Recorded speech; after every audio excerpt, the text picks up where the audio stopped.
पार्वती पतये नमः। हे प्रिय भक्तों, आज पौष मास शुक्ल पक्ष की विनायक चतुर्थी का व्रत है और 2025 पहली विनायक चतुर्थी का व्रत है। तो आप सभी इस पावन पर्व पर सुनेंगे विनायक चतुर्थी के दिन सुनी जाने वाली गणेश भगवान की कथा तथा चौथ माता की कथा। इन कथाओं को सुनने से गणेश भगवान और चौथ माता की कृपा सदा सर्वदा आप सभी पर बनी रहेगी। तो आप सभी से विनम्र अनुरोध है कि इन कथाओं को पूरी भक्ति भाव से और प्रसन्न मन चित्त से पूरा अवश्य सुने और कमेंट बॉक्स में भगवान गणेश की जय लिखना बिल्कुल भी मत भूलिएगा। आइए सर्वप्रथम गौरी पुत्र गणेश को याद करके सुनते हैं विनायक चतुर्थी की कथा। तत्पश्चात सुनेंगे चौथ माता की कथा और गणेश भगवान का चालीसा। तो प्रेम से बोलिए गणपति बप्पा मोरया। पौराणिक कथा के अनुसार एक बार भगवान शिव तथा माता पार्वती नर्मदा नदी के किनारे बैठे थे। वहां माता पार्वती ने भगवान शिव से समय व्यतीत करने के लिए चौपड़ खेलने को कहा। शिव चौपड़ खेलने के लिए तैयार तो हो गए, परंतु इस खेल में हार जीत का फैसला कौन करेगा, यह प्रश्न उनके समक्ष उठा। तो भगवान शिव ने कुछ तिनके एकत्रित करके उसका एक पुतला बनाकर उसकी प्राण प्रतिष्ठा कर दी और पुतले से कहा कि बेटा, हम चौपड़ खेलना चाहते हैं, परंतु हमारी हार जीत का फैसला करने वाला कोई नहीं है, इसलिए तुम बताना कि हम दोनों में से कौन हारा है और कौन जीता है। उसके बाद भगवान शिव और माता पार्वती का चौपड़ खेल शुरू हो गया।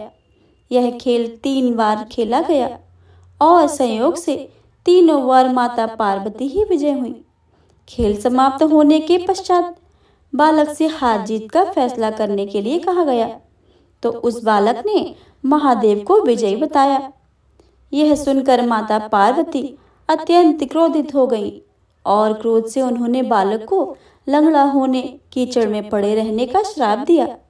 बालक ने माता पार्वती से माफी मांगी और कहा कि यह मुझसे अज्ञानतावश हुआ है, ऐसा मैंने किसी द्वेष भावना से नहीं किया है।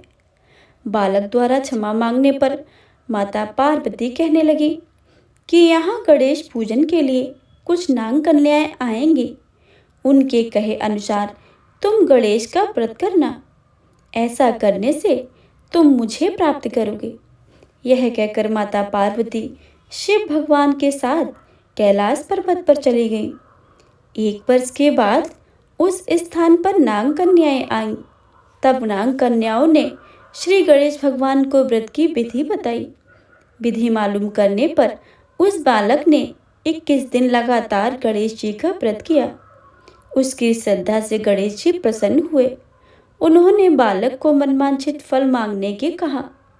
उस पर बालक ने कहा कि हे विनायक जी, मुझ में इतनी शक्ति दीजिए कि मैं अपने पैरों से चलकर अपने माता पिता के साथ कैलाश पर्वत पर पहुंच सकूं और वो यह देखकर प्रसन्न हो। तब बालक को वरदान देकर श्री गणेश भगवान अंतर्ध्यान हो गए। इसके बाद वह बालक कैलाश पर्वत पर पहुंच गया और कैलाश पर्वत पर पहुंचने के बाद अपनी कथा उसने भगवान शिव को सुनाई। चौपड़ वाले दिन से माता पार्वती शिव जी से विमुख हो गई थी। अतः देवी की रुष्ट होने पर भगवान शिव ने भी बालक के बताए अनुसार 21 दिनों तक गणेश जी का व्रत किया। इस व्रत के प्रभाव से माता पार्वती के मन में भगवान शिव के लिए जो नाराजगी थी वह समाप्त हो गई। तब यह व्रत विधि भगवान शंकर ने माता पार्वती को बताई। यह सुनकर माता पार्वती ने अपने पुत्र कार्तिकेय से मिलने की इच्छा जागृत हुई। तब माता पार्वती ने भी 21 दिन तक श्री गणेश जी का व्रत किया तथा दूर्वा फूल और लड्डुओं से गणेश जी का पूजन अर्चन किया। व्रत के 21वें दिन कार्तिकेय स्वयं माता पार्वती जी से मिलने आए। उस दिन से श्री गणेश चतुर्थी का यह व्रत समस्त मनोकामनाओं की पूर्ति करने वाला व्रत माना जाता है। इस व्रत को करने से मनुष्य के सारे कष्ट दूर हो जाते हैं। मनुष्य को समस्त सुख सुविधाएं प्राप्त होती हैं। तो प्रेम से बोलिए गणेश भगवान की जय।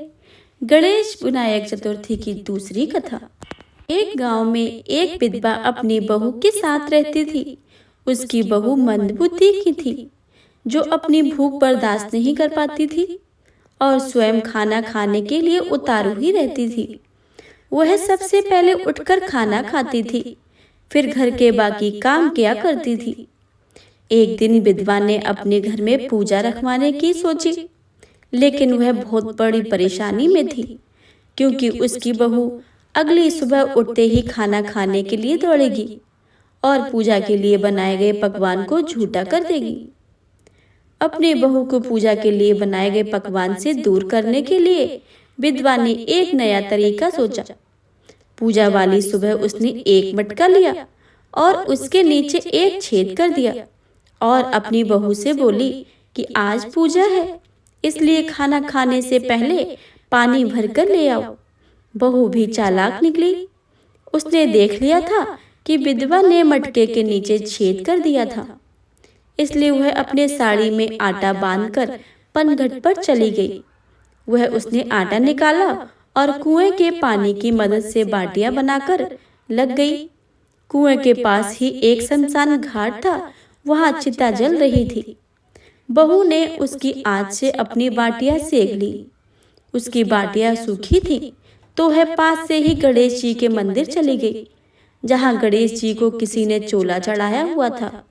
उसने देखा कि गणेश जी की तोंद पर तो घी लगा हुआ है। उसने उस घी को अपनी बाटी पर लगा लिया और उसका भोग गणेश जी को लगाकर वह बाटी खा ली और घर वापस चली गई। बहू की इस हरकत पर गणेश जी को बहुत गुस्सा आया और उन्होंने गुस्से में अपनी नाक पर उंगली चढ़ा ली। जब गांव वालों ने देखा कि गणेश जी ने अपनी नाक के ऊपर उंगली चढ़ा लिया है और उन्हें मनाने के लिए बहुत जद्दोजहद किए गए, लेकिन गणेश जी ने अपनी उंगली वापस नहीं उतारी। जब यह बात राजा को पता चली तो राजा ने बड़े बड़े पंडितों और ज्योतिषियों को बुलवाया और हवन करवाया, लेकिन गणेश जी माने ही नहीं। अब बहुत चिंतित थे सभी। राजा ने पूरे गांव में यह ऐलान करवा दिया कि जो भी इंसान गणेश जी की नाक से उंगली हटाने में सफल होगा, उसे इनाम के तौर पर 5 गांव दिए जाएंगे। गांव के सभी लोग गणेश जी को मनाने के लिए गए, लेकिन गणेश जी नहीं माने और अपनी उंगली चढ़ाए ही रखे।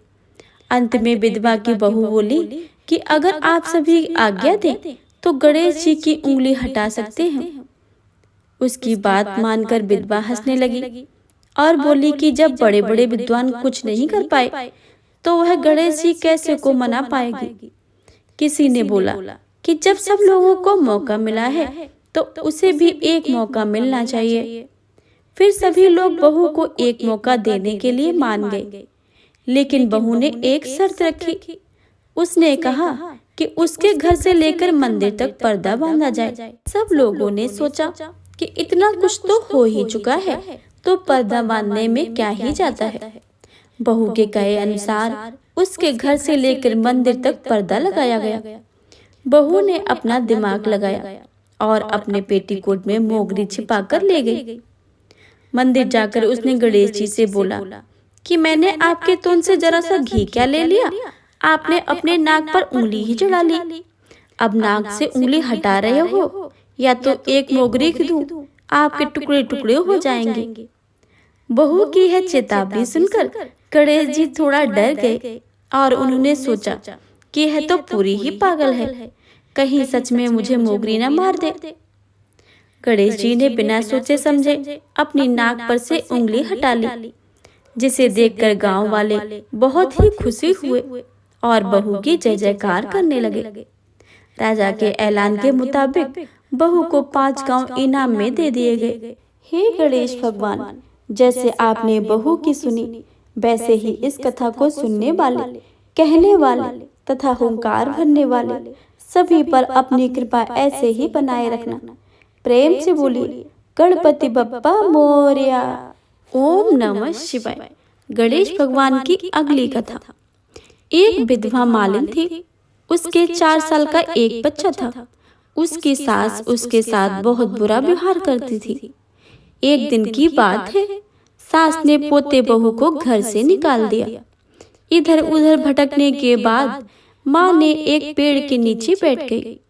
वहां सामने ही विनायक जी का मंदिर था। मंदिर से लौटते वक्त लोग उन्हें प्रसाद दे जाते थे। इससे उनका पेट भर जाता था। एक दिन मालिन ने सोचा, यदि मैं जंगल से फूल लाकर बेचूं तो पैसे आने लगेंगे। उसने ऐसा ही किया। मालिन के फूल खूब बिकने लगे। अब वह फूल के साथ प्रसाद और पूजन सामग्री भी रखने लगी। उसके पास बहुत से पैसे आ गए। उसने एक दुकान खोल ली। कुछ दिनों के बाद दुकान को संभालने के लिए एक आदमी भी रख लिया।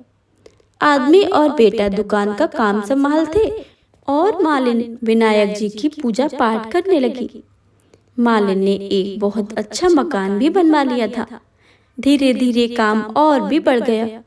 अब काम को संभालने के लिए और भी लोगों की जरूरत पड़ी। मालिन ने अपने बेटे को पढ़ने के लिए भेज दिया। जहां मालिन का बेटा पढ़ता था, वहीं पर राजा का बेटा भी पढ़ता था।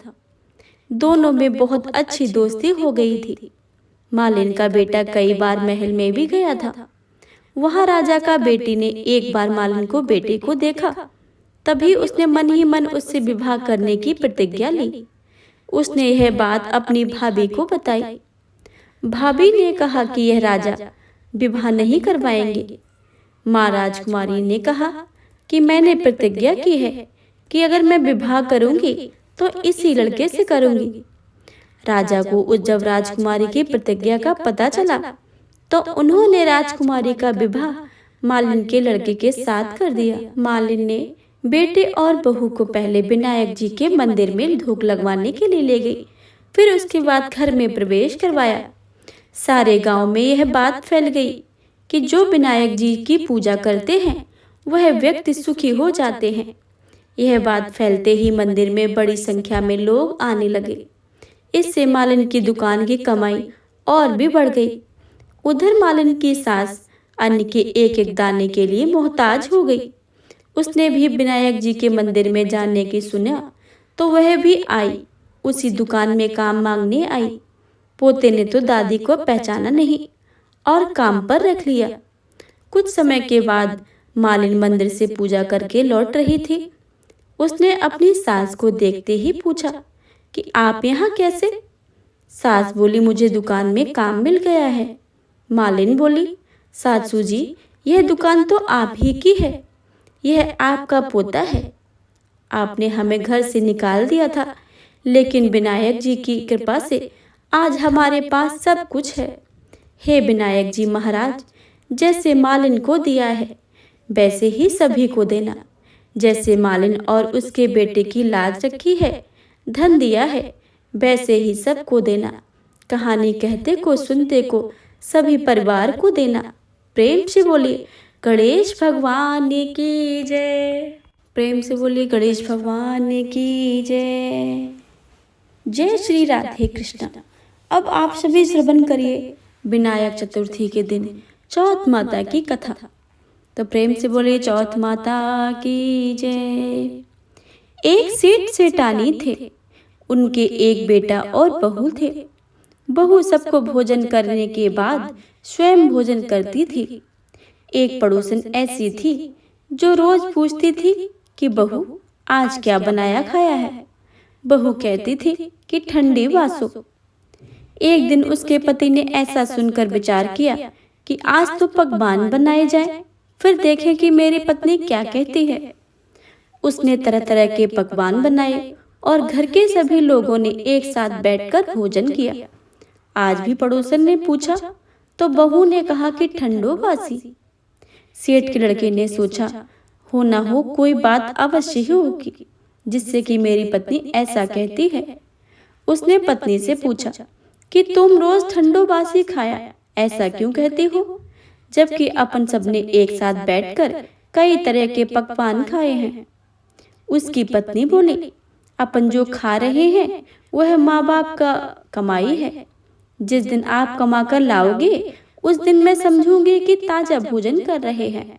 अब एक दिन लड़के ने माँ से कहा कि माँ, मैं बड़े शहर में कमाई करने जा रहा हूँ। माँ बोली, बेटा, अपने पास तो इतना सारा धन है कि खाया नहीं घुटेगा। माँ ने मना करने पर भी बेटे ने स्वयं कमाने का दृढ़ निश्चय कर लिया और जाते समय पत्नी से कहा कि मैं जब तक कमाकर बहुत सारा धन लेकर न आऊं तब तक तुम चूल्हे की आग बुझने मत देना। एक दिन चूल्हे की आग बुझ गई तो वह मन ही मन घबराने लगी, कहीं मेरे पति पर संकट तो नहीं आन पड़ा। जल्दी से बहू पड़ोस के घर में से आग लेकर चूल्हे में रख दूं, ऐसा विचार करके पड़ोस में गई। वह पड़ोसन चौथ माता का व्रत पूजन कर रही थी। पड़ोसन ने कहा कि थोड़ी देर में आकर ले जाना। बहू ने पड़ोसन से पूछा कि आप यह व्रत क्यों कर रही हैं? इससे आपको क्या मिलता है? पड़ोसन ने कहा कि चौथ माता के इस व्रत को करने से अन्न लक्ष्मी मिले और सभी मनोकामनाएं पूरी हों। ऐसा सुनकर बहू ने भी चौथ माता का व्रत करने लगी। दीवार पर चौथ माता बनाई और उस दिन घी गुड़ का चूरमा बनाकर रात्रि को चंद्रमा को अर्घ देकर भोजन करती। ऐसा करते करते बहुत दिन हो गए। चौथ माता ने उस बहू के पति को सपना दिया कि साहूकार का बेटा, तू जागे या सोए, तेरी पत्नी तुझे बहुत याद कर रही है। घर जाकर तू उसकी चिंता मिटा दे। तू तो दुकान खोलकर कंकु केसर का पागल बन के बैठ जाना। आज तेरा हिसाब किताब चुकता हो जाएगा। अब तो चौथ माता ने जैसा कहा था वैसा ही हुआ। उसने घर जाने की तैयारी की और गाड़ी भर के धन दौलत लेकर चल दिया। रास्ते में एक बड़ा सा काला नाग फन फैलाए बैठा हुआ था और कहने लगा कि आज तो मैं तुझे ढसूंगा, अगर छोड़ूंगा नहीं। आज तेरी आयु पूरी हो गई है। सेठ ने लड़के से कहा, आज चौथ माता ने मुझे सपना दिया है। मैं तो पत्नी से मिलने जा रहा हूँ। वह मेरी पत्नी मेरी बहुत चिंता कर रही है। मैं उससे मिलकर जरूर आऊँगा, तब तू मुझे डस लेना।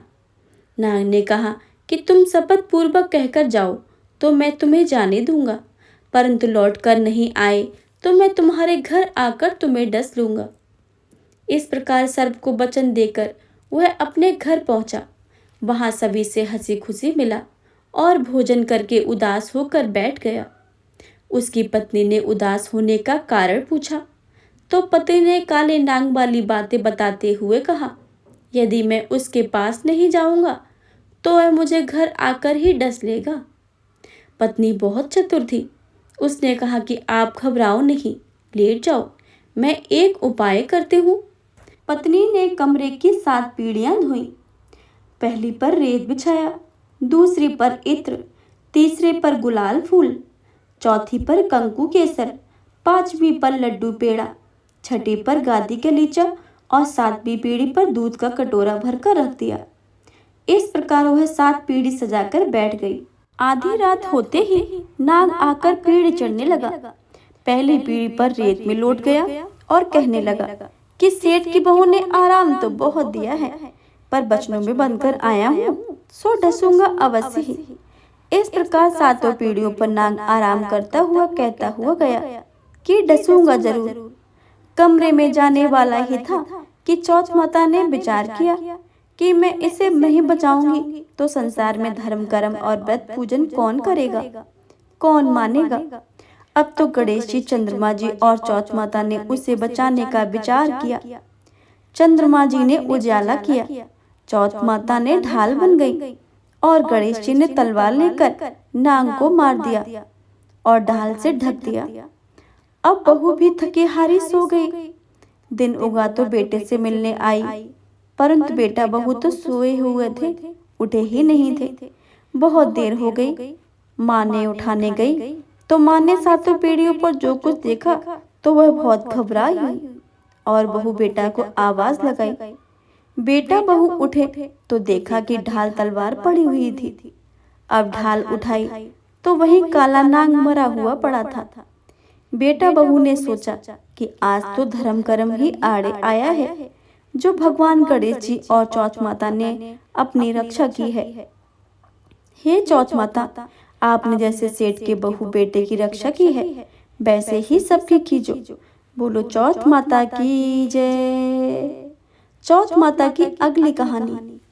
ओम नमः शिवाय। जय माता दी। अब आप सभी सुनेंगे चौथ माता की कथा। एक नगर में एक बूढ़ी माँ रहती थी। वह अपने बेटे की सलामती के लिए 12 महीने की चौथ व्रत रखती थी।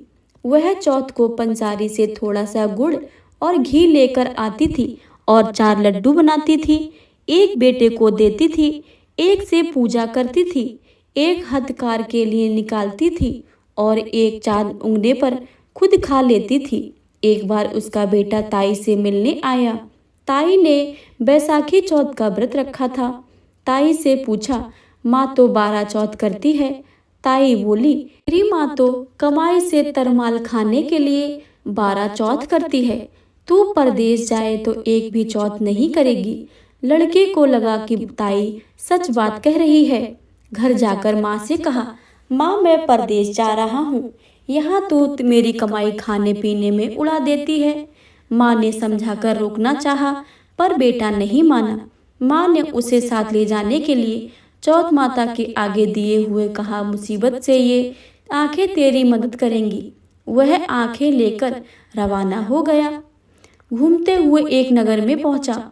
उसने देखा एक बूढ़ी माँ रोती जा रही थी और पुआ बनाती जा रही थी। उसने कारण पूछा तो बूढ़ी माँ ने कहा, बेटा इस नगर की पहाड़ी पर एक दैत्य रहता है। पहले वह नगर के आकर कई लोगों को खाने के लिए मार देता था। अब राजा हर घर से एक आदमी दैत्य के पास भेजता है और आज मेरे बेटे की बारी है, इसलिए मैं रो रही हूँ और उसी के लिए पुए बना रही हूँ। वह बोला, तो पुए मुझे खिला दे, तेरे बेटे की जगह मैं चला जाऊंगा। बूढ़ी माँ ने खीर पुए उसे खिला दिए। खाकर वह सो गया। वह रात को राजा के सैनिक आए तो बूढ़ी माँ ने उसे भेज दिया। दैत्य के सामने पहुंचने पर उसने चौथ माता की आंखें दैत्य की तरफ फेंक कर कहा, हे चौथ माता, यदि मेरी माँ मेरी सलामती के लिए व्रत रखती है तो दैत्य का सिर कटकर अलग गिर जाए। तुरंत दैत्य का सिर कट गया। लड़का वापस आ गया। राजा ने उसे उपहार देकर विदा किया। चलते हुए एक दूसरे राजा के नगर पहुंचा। इस राज्य में आवा तभी पकता था जब एक इंसान की बलि दी जाती थी। सिपाहियों ने उसे पकड़कर आबे में चुन दिया। लड़के ने आंखें आबे में डाले और कहा कि हे चौथ माता, यदि माँ मेरे लिए व्रत करती हैं तो आवा मेरी बलि लिए बिना ही झट से पक जाए। आवा तुरंत पक गया। आबे में से मिट्टी की जगह सोना चांदी के बर्तन निकले। से लड़का बोला, बर्तन धीरे धीरे निकालो, मुझे लगने जाएं। राजा ने उसे निकलवाया और पूछा, इस आबे से तुम कैसे बच गए हो? लड़के ने बताया कि उसकी माँ चौथ माता का व्रत करती हैं। व्रत के कारण ही वह बच पाया है। राजा को विश्वास नहीं हुआ। उसने एक चांदी की सुराही मंगवाकर और कहा कि सुराही के नली से निकल कर दिखाओ, तभी मुझे विश्वास होगा। लड़के ने चौथ माता को याद करके आंखें सुराही में डाली और कहा कि मैं भंवरा बनकर सुराही से निकलूं। लड़का भंवरा बनकर सुराही से निकल गया। राजा खुश होकर राजकुमारी की शादी उसके साथ करवाई और सभी लोगों को चौथ माता का व्रत करने को कहा। उसे माँ की याद आई। उसने राजा के पास जाकर खुद के नगर जाने की इच्छा जाहिर की। राजा ने रथ, घोड़ा, हाथी और खूब सारा दान दहेज देकर उसको विदा कर दिया। चौथ के दिन अपने नगर आया। वह अकेला पंसारी के यहाँ माँ का इंतजार करने लगा। सोचा, चौथ है तो यहाँ में मेरी माँ जरूर आएगी। थोड़ी देर बाद लकड़ी टेकती हुई माँ आती दिखी। बेटा माँ के चरणों में गिर पड़ा। कहा, माँ तेरा बेटा हूँ, मुझे माफ कर दे। माँ ने उसे गले लगा लिया। लोग चौथ माता की जय जयकार करने लगे। उस नगर के सभी लोग चौथ माता का व्रत करने लगे। हे चौथ माता, जैसे बूढ़ी माँ उसके बेटे की सहायता की, वैसे हमारी भी करना। कहानी कहने वाले और हुंकार भरने वाले सब पर कृपा करना। तो प्रेम से बोलिए, चौथ माता की जय।